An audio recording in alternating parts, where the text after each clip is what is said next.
Web formation du CNEC. Sécurité, principes généraux de prévention. Résumé de Pierre Jaumier d'après la présentation Maîtrise des risques industriels d'Emmanuel Paccard. Nous avons vu dans la vidéo Danger, risques et sécurité la différence fondamentale qui existe entre le danger et le risque. Revenons sur les définitions et donnons quelques exemples de prévention, en particulier dans l'industrie chimique. Le danger est une propriété intrinsèque à une substance, butane, chlore, arsenic, etc., à un système technique, par exemple des appareils sous pression, à une disposition, par exemple les travaux en hauteur, ou à un organisme vivant, des microbes par exemple.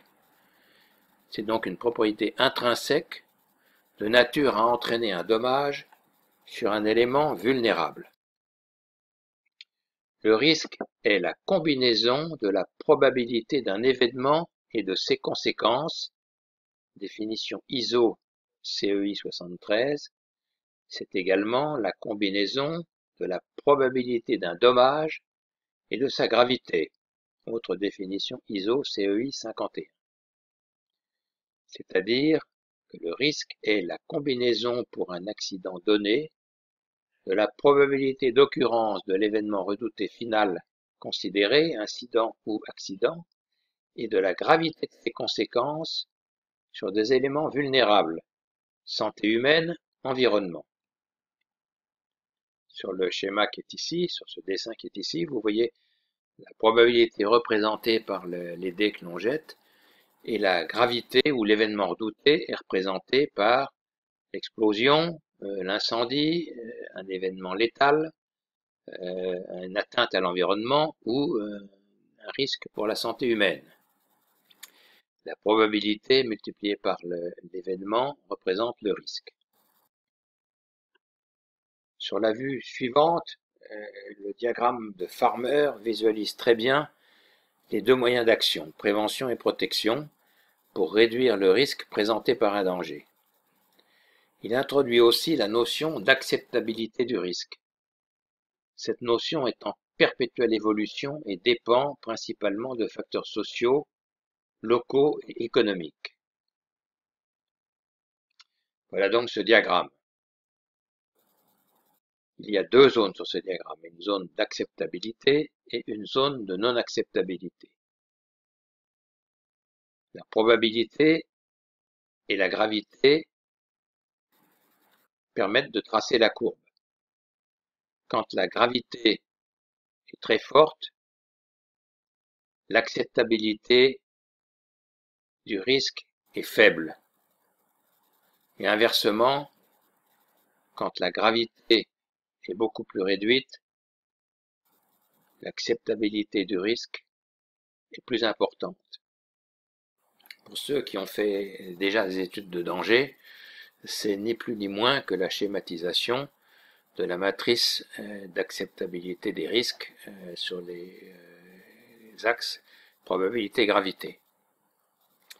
Il y a donc deux moyens d'action pour passer d'une zone de non-acceptabilité à une zone d'acceptabilité. On peut agir par des mesures de prévention. On voit ici que les mesures de prévention permettent de réduire la probabilité d'un événement redouté. Et puis, on peut agir aussi sur les mesures de protection qui, si malheureusement l'événement redouté se produit, vont permettre d'atténuer sa gravité.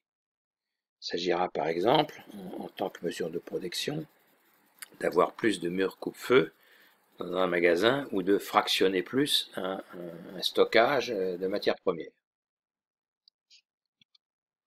Donnons des exemples plus simples pour vraiment bien faire entrer ces notions de gravité et de probabilité et de prévention et de protection. Dans le domaine routier, le contrôle technique est une mesure de prévention.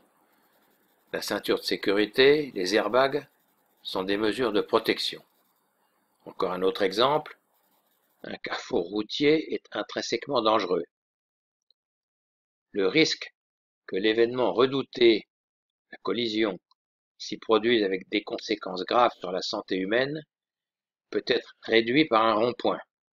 C'est d'ailleurs pour ça que les ronds-points ont fleuri sur tout le territoire national. Le rond-point est la matérialisation du danger devant le conducteur. Ça signale le danger au conducteur, ça permet de réduire la probabilité de survenance du choc. Et dans le même temps, la gravité du choc éventuel est réduite par la diminution de la vitesse et également par la réduction de l'angle de collision. Rapprochons-nous de ce qui nous concerne, l'industrie chimique. Elle présente des grandes familles de phénomènes dangereux. Les feux de chalumeau, les jets de torches, les feux de nappe, les explosions de gaz ou de vapeurs inflammables,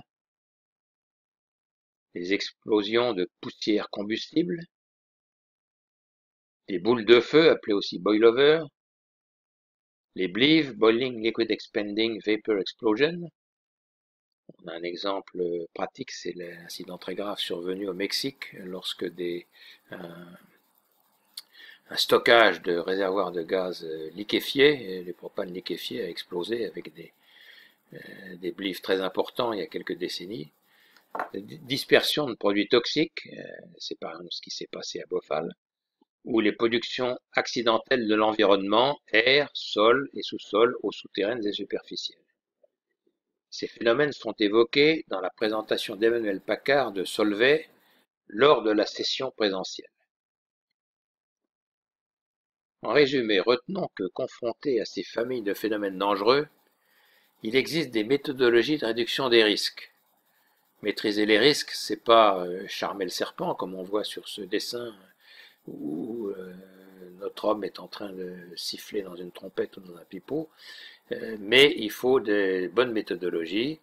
C'est réduire les potentiels de danger à la source, c'est-à-dire s'attaquer à la sécurité intrinsèque, concevoir des installations de manière sûre, c'est-à-dire réduire les risques de perte de confinement, limiter les conséquences des pertes de confinement, c'est-à-dire détecter et sectionner les pertes de confinement, et protéger les installations, les individus et l'environnement en cas de sinistre. Exemple d'action pour la réduction du potentiel de danger à la source, c'est-à-dire la sécurité intrinsèque. Augmenter la sécurité intrinsèque consiste à éviter les risques en réduisant ou supprimant la possibilité de survenance d'un scénario ou en diminuant sa gravité potentielle. Ainsi, il est possible d'agir sur les substances et sur les mélanges, agir sur les propriétés inhérentes d'une substance en choisissant une substance moins dangereuse ou choisir un chemin réactionnel moins dangereux. Il est également possible d'agir sur l'installation elle-même, limiter les quantités, éviter les stockages intermédiaires, choisir un modèle de réacteur plus sûr.